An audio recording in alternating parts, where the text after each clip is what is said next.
Wara li l-ħamis il-kap tal-Oppożizzjoni Alex Borg ipprova jagħmel stand billi qal li se jirritorna żieda tal-ftehim kollettiv, il-ġimgħa sostna li ppubblika rendikont tal-ispejjeż li jagħmel fil-kampanja għall-kap dan meta kull ma għamel ippubblika tabella b'4 linji. B'kuntrast għal dak li kien ippubblika 5 snin ilu l-kap preċedenti Bernard Grech, il-biċċa tabella li ħareġ Borg mhijiex bħal kontijiet dettaljati ta' Grech, dawn saħansitra kienu awditjati u ffirmati minn accountant. It-tabella li ħareġ Borg iffirma huwa stess.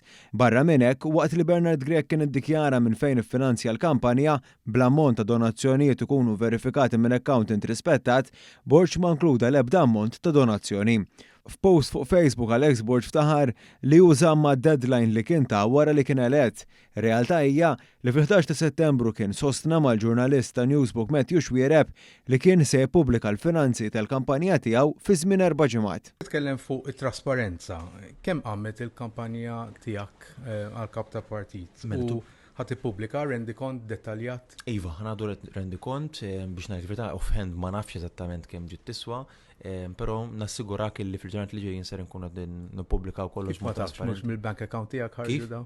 Ma għadni qasrajt ġifieri ma nafx, għadni qed nispiċċa l-kampanja letteralment ġifieri b'mod onest ninkellmek ġifieri laqqas naf x'ħareġ ma x'ħareġ. Hemm xi deadline sa meta ħadd tippubblika?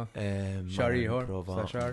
Sa xahar ieħor żgur irid nippubblika. Meta għadda dan id-deadline, il-kap eżekuttiv tal-Partit Nazzjonalista Sabine Borden kienet marret fuq il-programm ta' Andrew Azzoppardi tajt li l-kontijiet kienu ser joħorġu fl-aħħar tax-xahar għax kienu għadhom works in progress. Laqas kemm nefaq fil-kampanja elettorali għadu ma preżenta ma.